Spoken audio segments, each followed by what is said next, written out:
Halo, assalamualaikum. Hari ni kita ada dekat Zara Food,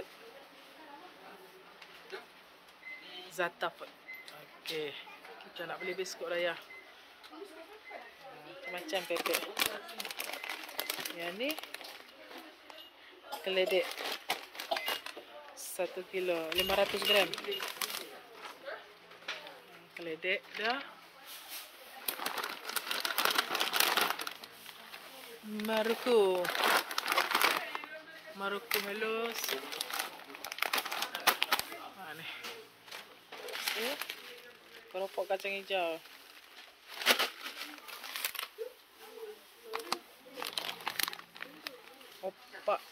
Opak kari ada. Ni sedap ni. Opak kari ni. Oh. Ni jijari. Jijari udang. Oh. Peyek pun ada. Siapa suka kepek pisang, pisang masin, ni. Ni harga murah. Ini pun ada. Pisang tanduk pun ada.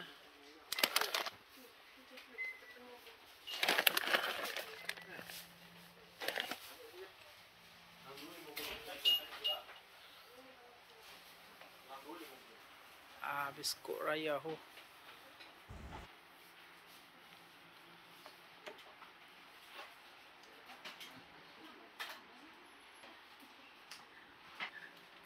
Krim vanila.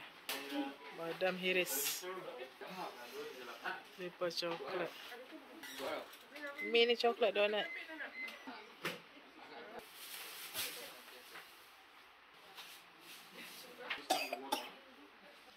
Makmur pandan. Tak nanas.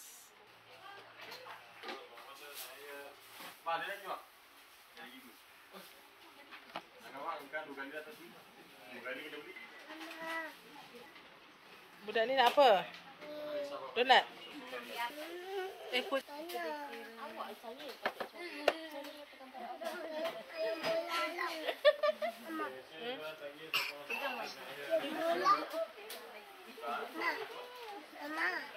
Yang bola.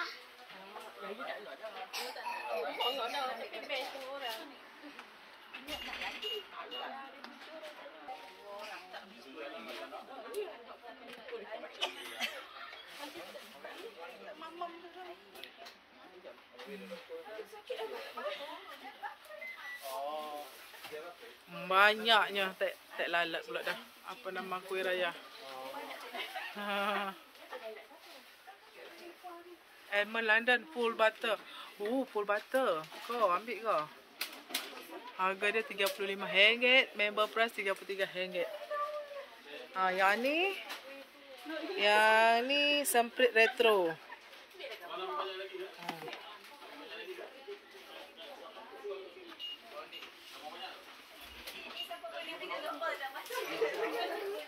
Budak ni. Apa ni? Nak ini?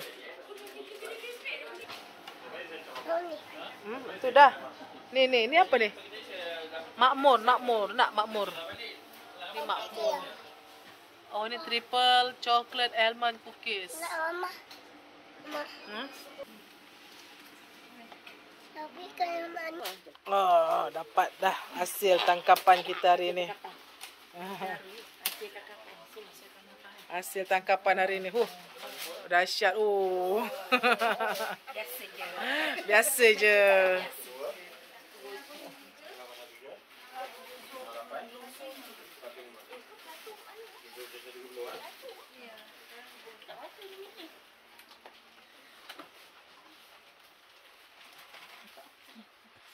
Mai pilih.